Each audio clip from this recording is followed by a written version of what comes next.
Hello, la communauté, j'espère que vous allez bien, que vous vous portez bien. Je vous retrouve en ce dimanche où là j'ai un petit moment de calme, où je me sens bien et bon, je me dis c'est l'occasion de tourner une vidéo parce que j'ai eu un sujet qui me tient à cœur de faire une vidéo dessus. J'ai l'envie de faire de plus en plus de vidéos pour parler de d'atypisme, des personnes qui se sentent atypiques, neuroatypiques, avec un mode de fonctionnement, un mode de pensée, une façon de ressentir différente, euh, avec des canaux de réceptivité très très ouverts, on va dire ça comme ça, pour vous partager mon évolution, comment ma réceptivité, comment mes capacités psychiques, elles augmentent, pour vous parler de mon évolution, qu'est-ce qui se passe pour moi et bah, c'est une vidéo qui pourra toucher les personnes hypersensibles, empathes. J'ai vraiment à cœur de plus en plus de viser les personnes hypersensibles et empathes parce que je le suis moi-même et ça devient naturel de parler de ces sujets. Des sujets qui sont préférentiels pour moi parce que c'est quelque chose qui me touche, c'est quelque chose qui me parle, c'est quelque chose que je vis au quotidien, donc forcément, je suis plus à même d'en parler. Là, j'ai envie de cibler la vidéo par rapport à l'hypersensibilité au bruit. Alors, faut savoir que quand on est une personne qui vit une hypersensibilité, qui connaît une hypersensibilité, on n'est pas tous réceptifs aux mêmes choses.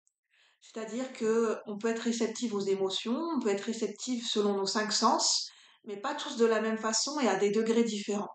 C'est-à-dire qu'il y a certaines personnes qui sont hyper réceptives au niveau visuel, euh, qui vont capter beaucoup de choses au niveau visuel. Il y en a, c'est au niveau du bruit.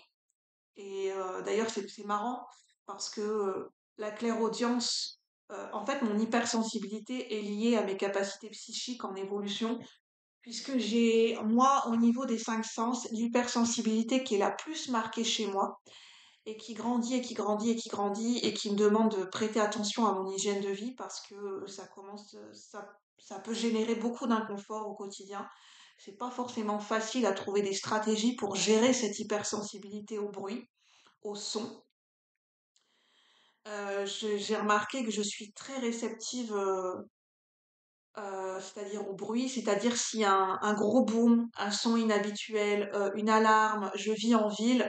Donc quand on est hypersensible au bruit et en plus on vit en ville, c'est un challenge de tous les jours. Je vous assure, je préfère en parler pour les gens qui ne le savent pas, c'est un challenge de tous les jours parce que je suis tellement réceptive au son que quelquefois j'anticipe mon environnement. Quand je me promène dans la rue, c'est pas forcément évident parce que je peux me sentir facilement agressée au niveau du bruit. Dès que j'entends trop de voitures passer, trop près de mon oreille, en fait, j'ai des mouvements de recul. C'est-à-dire que je suis tellement réceptive au bruit que je vais me décaler, que je vais trouver des stratégies pour...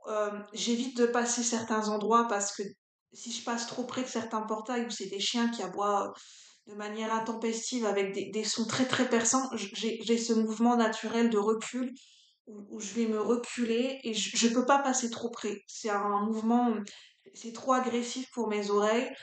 Euh, je suis clairsentiente aussi, donc au niveau du corps, j'ai cette difficulté à passer près des gens, être en fait, trop proche au niveau corporel, au niveau des gens, parce que comme je ressens les énergies et les émotions des lieux, des gens, des fois ça me met dans des états de déséquilibre émotionnel et j'ai un inconfort au niveau du corps et naturellement mon corps me prévient quand je quand il vaut mieux que je m'éloigne de certaines même des personnes inconnues, hein.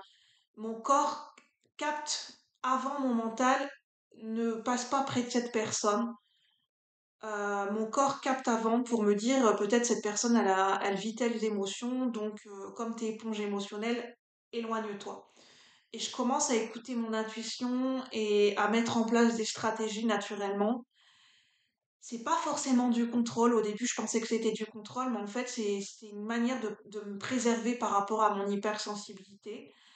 Et j'ai trouvé un juste milieu. C'est-à-dire que je me confronte, je vais dans la foule, je commence à retourner dans la rue, là où il y a du monde, mais par contre, je vais me préserver. C'est-à-dire que Je suis fière de moi parce que maintenant je sens quand c'est en train de monter, quand mon hypersensibilité, je sens que ça bouillonne dans mon corps et je suis en train de capter trop d'émotions. Au début, j'étais éponge émotionnelle et je me rendais pas compte que je captais de tout l'environnement. Et là, je suis sortie dans un magasin et là, je m'en suis rendu compte parce que je commençais à être pas bien.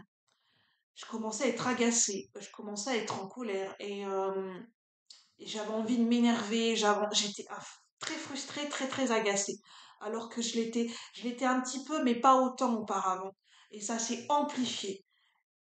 Et ce qui est fou, c'est que j'ai eu la présence d'esprit et de comprendre, attends Julie, en fait, tu es en train de capter les émotions et les énergies de ce lieu. Et j'ai eu, au bon moment, je me suis dit, sors Julie. Je me suis dit, Julie, là, tu es en train de bouillonner, tu es en train de capter trop d'énergie, sors. Et ça m'a fait du bien, je suis sortie du magasin, je suis allée marcher, je suis allée dans un autre lieu. Et l'énergie était différente dans ce lieu et je me suis sentie apaisée. Et en fait, j'arrive à doser maintenant mon énergie par rapport, comme je capte les émotions, les énergies des lieux, je dose mon énergie. C'est-à-dire que si je rentre dans un lieu où je me sens très mal à l'aise, soit je m'en vais directement, soit je vais pas y rester longtemps. Je commence à écouter mes limites. Et je pense que quand on est hypersensible au bruit, hypersensible au niveau du corps, au niveau des émotions, c'est très important de s'écouter, d'apprendre à écouter ses limites, de trouver le juste milieu, de ne pas non plus totalement fermer la porte et de totalement s'isoler, mais d'apprendre à... Il m'a fallu énormément de temps pour apprendre à accepter d'écouter mon corps et les signaux qu'il m'envoie. Et c'est-à-dire que quand je sors dans la rue, il y a certains endroits où je ne vais pas, parce que je sais qu'il y a certaines rues où il y a beaucoup de bruit, il y a beaucoup de passages, et c'est par exemple, c'est une rue où il y a beaucoup de chiens qui ont des aboiements très perçants où je me sens pas bien, ou je sais pas, c'est des rues où je me sens pas bien, j'évite d'y aller, où je vais passer par d'autres chemins. Il y a certains endroits où c'est beaucoup plus calme parce que c'est résidentiel, il y a moins de sons agressifs ou de sons qui sont percutants d'un coup. C'est plus facile pour moi de passer parce que mon corps il va être plus apaisé. Donc c'est ça que j'avais envie de vous partager. Euh, c'est la manière dont je peux très vite basculer en termes d'émotion. Quand je passe d'un endroit à un autre, quand je passe de près de certaines personnes et pas d'autres, j'ai mon état émotionnel et corporel qui peut varier d'une journée à l'autre et même d'un instant à l'autre. Et aujourd'hui, je sais que la meilleure façon de me stabiliser, je commence à le faire, mais c'est pas encore complètement acquis, c'est l'ancrage. Là, je commence à intégrer que l'ancrage et le fait de protéger mes énergies, c'est très très important.